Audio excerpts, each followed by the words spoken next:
There's no report or graph that's going to tell you how to generate revenue. So I think it does really boil down to talent. Let's say this is wildly off, or let's say it's 100 out of 100 versus it's 0 out of 100. How is that going to change our business decisions? So sometimes it's a culture problem, not necessarily a data problem, right? Yeah, absolutely. I think there's a sweet spot in the middle where both sides of the equation can reach their goals. Welcome to Next Best Action, the podcast about the people changing banking from the inside. I'm Alex Jimenez with Finalytics.ai, real-time AI personalization built exclusively for credit unions and banks. On this show, we talk with leaders about engagement, growth, innovation, and what it takes to build better banking. Welcome to Next Best Action. My guest today is Lauren Kessler. Lauren has over 8 years of experience in banking. She's currently Director of Marketing Analytics and Sales at BankFont Credit Union, where she has been for the last 4 years. Before that, she was at PenFed Credit Union, where she managed digital banking strategy and analytics. Prior to her time in banking, Lauren was in marketing and product management with Hilton, Marriott, and a few other organizations. Welcome, Lauren, and thank you for joining me. Thank you for having me, Alex. I'm so excited to talk to you. Yeah, same here. So I wanted to talk to you about data strategies, something that it's very close to our hearts here at Finalytics. And one of the things that we talk to banks and credit unions is we have tons of data in the industry, but we are really not very good at using it. So I want to kind of talk about that as a topic.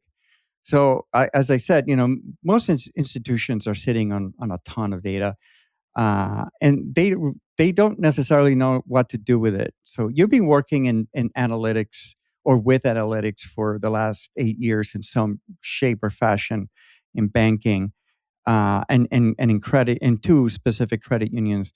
When you look at why data strategy fails, what's the first place you look at? Well, data strategy, there's definitely no supply or demand issues with data. There's always a high demand for it, and there's always, for the most part, I've found a very large supply. I think the gap there is really being able to translate the data. Data mining is not a skill set that a lot of organizations have in-house. And you really need to be able to do that in order to analyze and identify opportunities or answer, questions that you have. So I think having either really strong in-house talent or more likely really being able to outsource and find a vendor that you really trust, going through data and mining data and uncovering it all and bringing it all together. It's a process. It's a marathon. So I think it's good to find a vendor or really strong talent that's able to really get into the nitty gritty, but then also be able to zoom out and kind of see the entire forest. Yep, absolutely. Something you said clicked in my head. I remembered working for a bank where we produced these great dashboards, a lot of data, really actionable data. And we presented it to the executives, and they pushed back and said, "Where's my report?"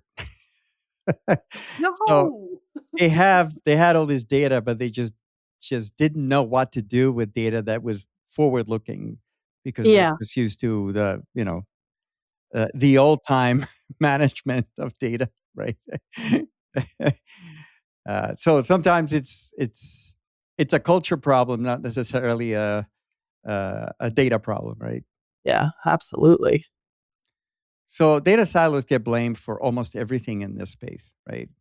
That some of the data sits with your core system, might sit with a vendor, with your digital platform, with your lending system, but the silos don't build themselves, right? That they're a result of decision structures and incentives that are made by someone at some point.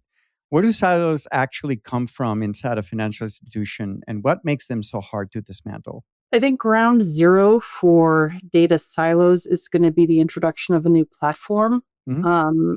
That is always, whether it's a new digital banking platform, whether it's a new CRM, whether it's a new application platform, et cetera. That is where the rubber meets the road with data silos. I think when you're implementing a new platform, you're introducing a plethora of huge amounts of data. And of Mhm. course, you just spent all this money on this new platform and you want to be able to prove the ROI on it.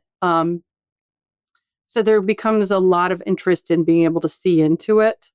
And I find that a lot of organizations tend to do not, they might include a data person, but kind of towards the end. Mhm. Yeah. And I think it's very important to, include, you know, data, include include a data person there throughout the implementation. I do think most businesses are kind of walking a tightrope with regards to wanting to move fast, but at the same time wanting to get lots of input and have stakeholder input across the board. And we all know having too many cooks in the kitchen really slows things down. Um, but I think having a data person in there, getting input from them throughout the entire process is really helpful in preventing those, being very on the offensive for not getting a data platform or data silo when you roll out a new platform. Yeah. I can feel some small bank or credit union folks saying, "Yeah, but we don't have a data person." So how do we do that? Like, right? What was that? That's why you need a good vendor. Exactly, exactly. So even if that person's a hired gun to come in and represent the data view is absolutely needed. Yeah, I agree with that. I think sometimes smaller organizations are really reticent in doing that. They feel that I'm just going to grab this person from IT and their IT. They should be able to know that, and it's not the same skill set. No, no, definitely not. Yeah. So one of the most common failure points is that nobody actually owns the data, or at least, or in some places, everybody thinks they own the data. Right? When I ran operations, I thought I owned a lot of the data, and the reality is, I didn't. It sat in our core system, and didn't have access to it. So, how do you establish clear data ownership inside an institution without becoming, a political battle between the different areas? Tend to stay away from the word ownership. uh, I do think having a data repository where there's really a single source of truth Mhm. and very broad access Yep. is, you know, I hate to say the term, but democratizing data. It does Mhm. allow for kind of everybody and nobody at the same time to kind of Yep. own it. We all have access to it. Some of us understand it better than others. Um, I think that's a good start. There's inevitably going to be, especially with a bank or a credit union, where certain teams are going to have to own the data, right? Like, mortgages has, their application platform is on open closed, credit cards uses Valera and Visa, et cetera, in which they are going to understand that data in a way that me in marketing is not going to. Mhm. Yep. So, you know, for instance, anytime my team is doing any kind of application funnel analysis, that's always done kind of hand in hand with the lending department because Right. there's so many statuses and so many different aspects of that application that it's not the same status name or status code from the credit card application to the Mhm. mortgage application. They're all different. Yep. Um, so yeah, I think that's when data is truly owned by a specific department and they really need to be kind of the ones at least, you know, blessing the data before you share it out with leadership. Mhm. Yeah. Yeah. I did have a situation once where two different groups thought they owned the data, and they reported to the board, and the data never matched. And it was because they had different definitions. It was Yeah. in the lending world, and one was the portfolio management function, the other one was the operations function. Looking at the same data, different definitions. So the reports were not exact, and the board was always confused. It's like, which number's right? Well, they both right. It's just they're not defined the same way. They're called the same thing. Yeah, exactly. Yep. So data governance is the right answer to how do you manage that sort of conflict between them. And I agree. I think having the data available to as many people as possible, but also with the caveat that, hey, this is credit card data. If you want to use it, you need to have the data, the people that understand the data to explain it to you, and not just come up with definitions. But what does governance look like in operational terms, and how do you approach, and how does your team approach that? I don't know any organization who's really nailing this. I think it's a pretty hard thing to get your arms around. Mhm. I I once was at an organization that decided to consolidate all of the data was peppered throughout the organization into a customer experience team. Mhm. And the idea was really to kind of separate church and state. So instead of having the analysts who judge the performance of the brand or the channel be embedded within that team, where it's ultimately their boss whose work there is responsible for the work that they have to do performance management on. Um, and it was a very good idea because I do think it's tough sometimes if you are, under the same leadership as, let's say, the website channel, Mhm. being able to have very kind of honest, performance feedback sessions of, this isn't working, but it's still your boss who's the one who owns that channel or that brand, right?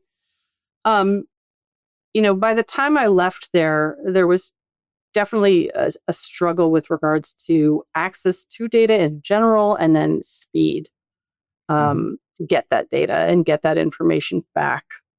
Um, I do think when it comes to data governance, a great thing to be able to do is having we have kind of a data posse meeting biweekly where me and all the different data groups from across the organization meet and we sync and we discuss what we're working on. We review each other's work.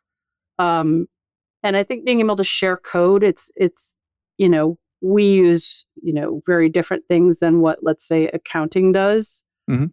Um, but for us in like the business analytics or the lending team, where we're kind of all using the same stuff, it is nice to be able to share code. That way, whether it's my team that pulls it or the business analytics team that pulls it, you're getting that same number every time. Yeah. Yeah, absolutely. Yeah. That's a challenge, but I think it's for community organizations. Uh, there are some benefits of having smaller teams that are closer to each other. Having worked at B of A, uh, the divide between where I sat and where the other business unit sat was I might as well be another company, right? Yeah. Uh, Oh, yeah. so, sometimes we think, those of us that are involved in community banking organizations, whether credit unions or community banks, are always thinking, well, the big boys can do this. The big boys have challenges that are significantly different, and in some cases, much more complicated. Which kind of segues to my next question. You work in some pretty big organizations. You did product management at both Hilton and Marriott before you move into banking. Uh, those industries, in some ways, are ahead of banking, or at least we think they are, when it comes to things like loyalty and behavioral analytics. Uh, what did you bring from that world into banking, and what did you find out that you really couldn't or didn't have in banking when you moved to credit unions? I was very surprised to see how hospitality is truly leagues Mhm. ahead of financial services when it comes to, behavioral analytics. I think hospitality does, an incredible job of kind of blending the physical experience of being on-prem at the property Yep. with the mobile app. It's just incredibly integrated, whereas I think the branch experience at a bank and their mobile app experience, they may as well be developed on two different planets, right? Oh, sure. So I think that's, hospitality is really playing chess, whereas I think financial services is, scratching tic-tac-toe. We're not even doing checkers. Not even that. But something that hospitality, both industries do, the kind of OSAT, the NPS, ease of use scores. I think that's pretty much tracked across any industry that I've ever touched. Mm-hmm. But in hospitality, that stuff is currency. They understand that, net promoter score, having, high satisfaction leads to revenue. It leads to future business. And I think more so in financial services, they look at that kind of data and it's more of a maintaining service standards where, if there's a really, outlier that's, exceptional, that becomes, perhaps, some sort of spot bonus or prize or whatever for that team. And anything that's really low becomes, let's review it and see what happened. But I don't think that there's a correlation with, overall high satisfaction scores to revenue the way it is with hospitality. Yep. Yeah. 2 years ago, I went to a credit union conference that happened to be at Disneyland. And Disney, one of the keynote speakers was a gentleman from Disneyland. And the way he spoke about the guests versus the members at a credit union was amazing. And a lot of the credit union executives that were there loved it, but trying to make that connection and how they could mirror what Disney does at a credit union. They couldn't make that jump. It was really difficult. I was very intrigued by how they could translate that to the credit union, and I talked to several of them, and it was interesting that they said pretty much, "This is great. I want to do that at the credit union. I have no clue how to do that at the credit union." Yes.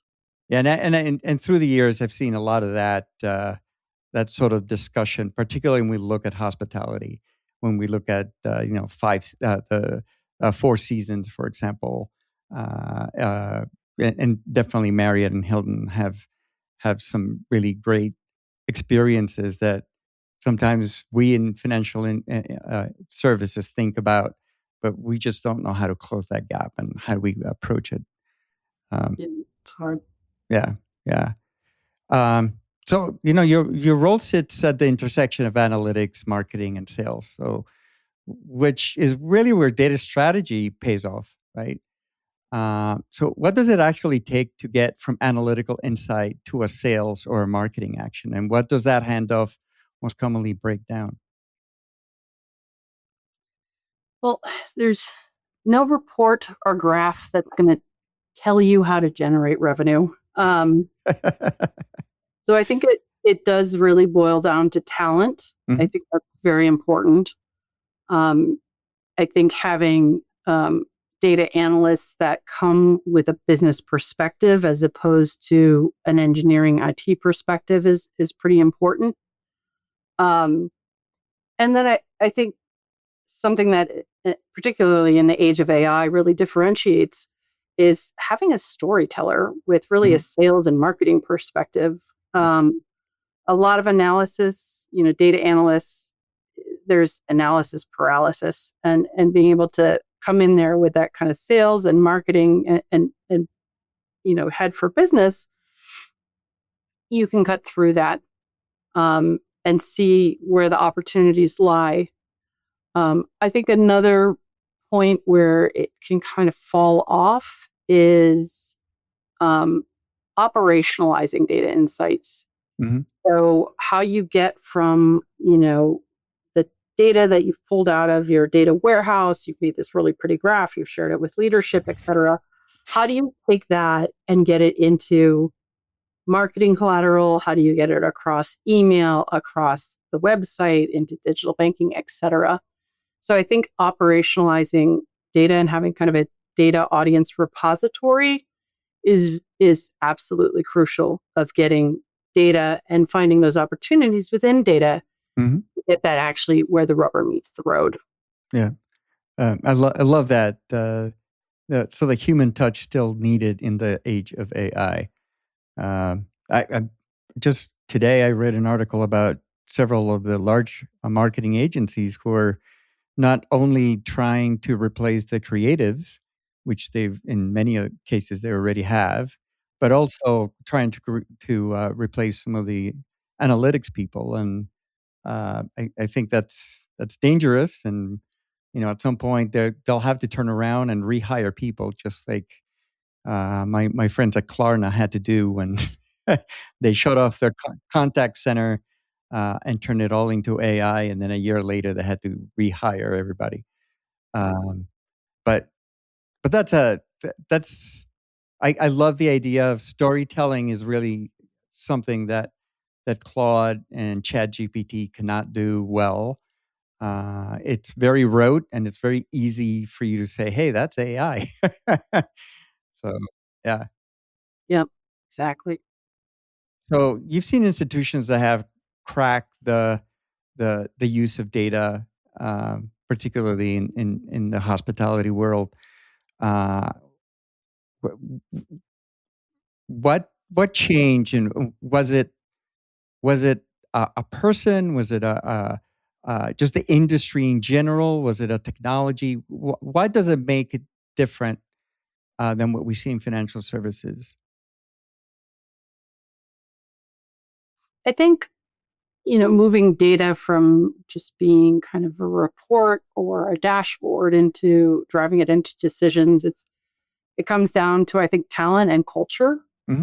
Um, in many organizations, I've seen everything from top leadership all the way down to data analysts just get really hung up on accuracy, kind of falling down a rabbit hole of needing tons of information and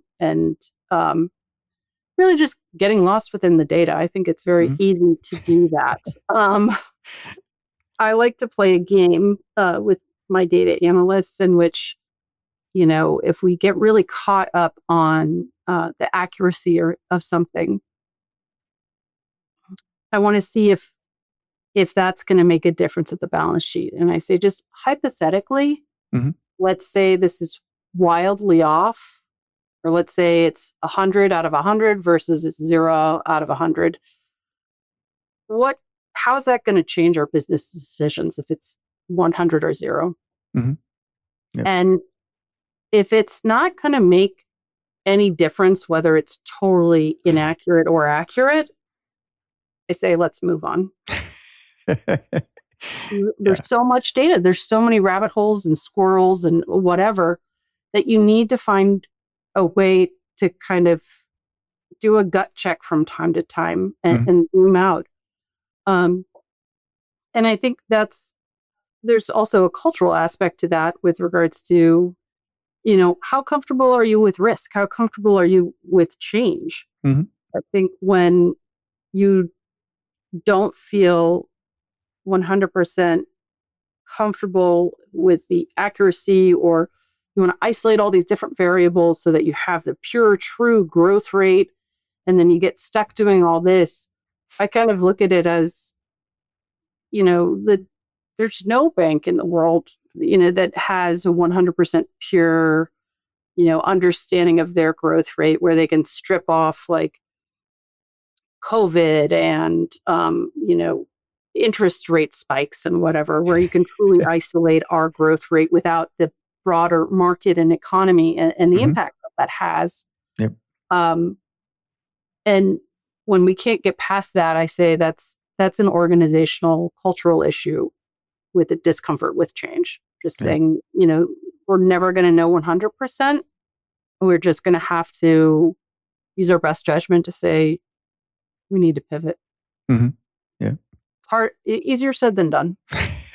Absolutely. So after 8 years in banking, particularly in credit unions, have you seen anything change from a data standpoint? Have we gotten better in those 8 years, or are we fighting the same fight that you saw when you first arrived? No, I think we've done really well. I have never worked for um, a big bank, Mm-hmm. but what I know from talking to my friends who do, I think the community institutions have they're never going to be able to compete from a budget standpoint, Mm-hmm. right? But we are able to move a lot faster and pivot quicker. Mm-hmm. Um, and I think in the age of I do think that's very important is your ability for your company to pivot and adapt Mm-hmm. to Yep. new things that are coming. Because with AI, there's just going to be that many more disruptions coming at you that much faster. Um, so I think we have that, you know, um, as a huge benefit being kind of smaller. Um, I do think AI is overwhelming, and particularly in a really highly regulated industry like financial services. Um, I see it as a big hurdle.